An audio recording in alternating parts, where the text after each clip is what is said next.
This is the time of year where every couple of weeks I think to myself, wow, now is absolutely the best time in the garden. That's because spring has truly sprung up here in my Atlanta garden. I wanted to take you around quickly and show you the flowers that are waking up and all of the great plants that I'm truly excited about this year. I love incorporating spring blooming plants in the garden because after that long, dreary brown winter, it is the best kind of therapy for any sort of seasonal affective disorder. And it makes me just want to live outside these days. I am a bit of a bulb addict, and every year I say I'm not planting anymore, and then every year for some reason I end up ordering more, but I think it makes the garden better. And also they require no care after you plant them, and that's my kind of plant. Behind me, these are snowdrops. Planted them last year or the year before. And like I said, I've done nothing to them. Back here are hellebores. Hellebores are one of the earliest things in my garden to bloom. These have been blooming for about a month. And what I like to do is every year just add a few more varieties in the garden. One great place to look if you're on a budget is Trader Joe's. If you live near a Trader Joe's, they offer hellebores for $11.99. You plant them, you forget about them, and then late winter, you get these great blooms that you get to enjoy year after year. I'm going to insert some B-roll of the different daffodils that are blooming in my garden, mostly because they're all spread out and I like to kind of plop them in random places. That way there's a little pop of color everywhere I look. These are the daffodils that bloom early to mid-spring. There's also some varieties of daffodils that I have in my garden that haven't opened up yet. Those are later spring daffodils, and that'll keep the daffodil show going as the early spring daffodils are all done blooming. Alyssum is one of those plants that is so beautiful this time of year, and every year I tell myself, go to the garden center and get some more so that I can spread it throughout this bed, and then every year I kind of forget. But it's an absolutely stunning low-growing ground cover that just does really well here. It's planted in pretty clay, heavy soil, and it doesn't seem to miss a beat. Also, yes, your eyes did not deceive you. I did plant tulips in the landscape, and normally I leave tulips for my containers because here they're pretty much like annuals and I treat them like annuals, but I couldn't help myself when I was ordering bulbs. This mix said it was an improved perennial tulip mix. I'm here to put that to the test. I am a pessimist, and so I am expecting to be disappointed, but I just couldn't pass up the chance to experiment. This right here is my #1 favorite place to be in the garden right now, and that is because of this incredible redbud. This is the first year that it's put on such a beautiful show. This was planted 3 seasons ago. The first 2 years, it did not look this good, and the blooms were very pathetic. And in fact, I was questioning to myself whether I got kind of conned and fell for marketing material, but this is stunning this year. It's finally established. This is a rising sun redbud. If you planted it just a few years ago and you're wondering why it looks so meh, just wait. Just wait. Then down here, this is candy corn spirea. I think I've talked about it in every single garden tour type video. It's one of my favorite shrubs. This is a compact shrub. It's not evergreen, but the color range that it produces while it's in leaf and in bloom, later it's going to come out with these hot, hot pink blooms. But just the color of these leaves is enough.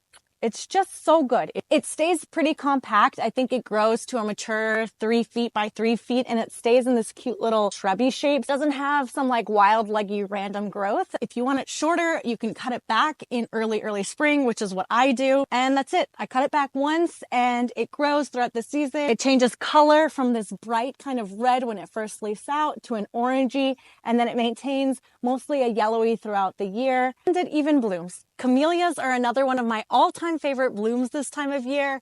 They're evergreen and provide beautiful structure in the garden, and they come in such a wide variety of bloom colors. You really can find almost every color under the rainbow. I will say that for me, camellias are investment pieces in the garden. They are slower growing, and plants that are slower growing are more expensive to buy. So these are the plants that I like to ask for special occasions because while they are a little bit pricier to buy, they're absolutely stunning in the garden. Speaking of investment, slow-growing plants that are an absolute joy this time of year, Japanese maples. I've done a whole separate video on Japanese maples, my favorite varieties, and what I've learned about growing them, as well as tips for how to plant and find the perfect location for them.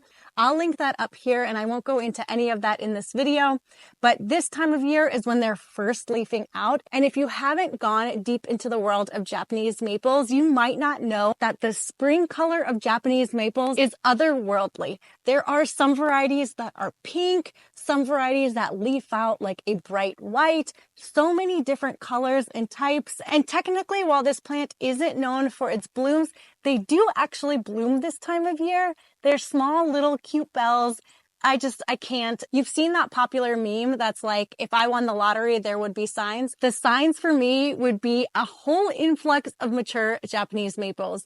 I bought a lot as smaller specimens and they grow super slow. So if you do want to treat yourself, know that when you see on the tag 10-year mature rate, it will definitely take 10 years for that plant to grow that tall. Trust the tag on these, but if you bought your house at a great time and you have a low mortgage rate and you're likely going to die in that house like I am, you might as well go ahead and get them because you're here to stay anyways. I'm going to shift and get back to those true amazing spring blooming perennials.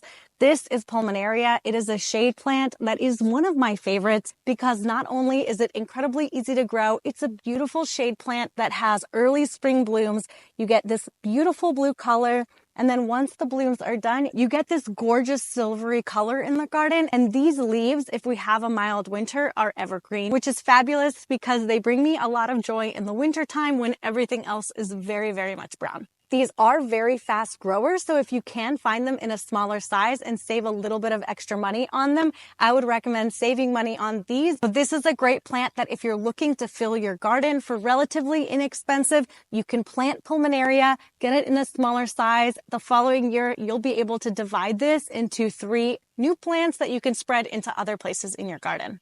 Forsythia is a shrub that flowers this time of year that I actually had zero interest in growing because the forsythia bushes that I've seen around my neighborhood and in other people's landscapes always seem to be very tall and leggy, and they just, to me, kind of looked unkempt. I have held off on planting them. I saw, maybe it was last year or 2 years ago, that Proven Winners had come out with some smaller, more compact forsythias, and I got excited about growing them.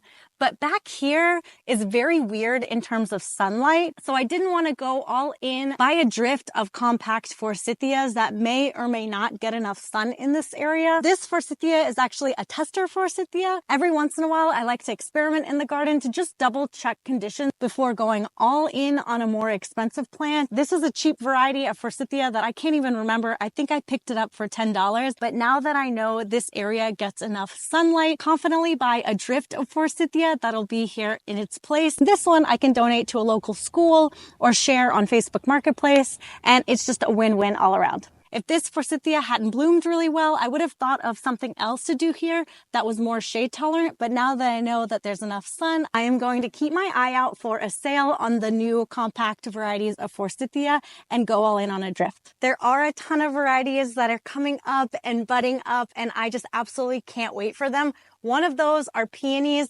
I plant all of my peonies from bare roots just because it's more affordable. And if you're going to live in your house, the time will pass either way. So you might as well get those peonies in the ground now for future you to enjoy in a few years. 2 more shrubs that are almost in bloom are my snowball viburnum, which is an absolutely beautiful, beautiful plant in mid to late spring, and also my lilac. Yes, you can grow lilac in the south. I've had bloomerang lilac for probably 8 years now, and it's done really well. I find it doesn't rebloom very well down here, but it is absolutely stunning in springtime, and it's so worth it for that amazing scent and beautiful blooms in just a couple of short weeks. I don't want to make promises on my YouTube channel, but I am going to try to film a weekly quick garden walkabout featuring the plants that are blooming, my experience with them, what I like about them, and what I don't like about them. So if you like this style of video, I hope you will go ahead and hit that subscribe button, and I will see you in the next video.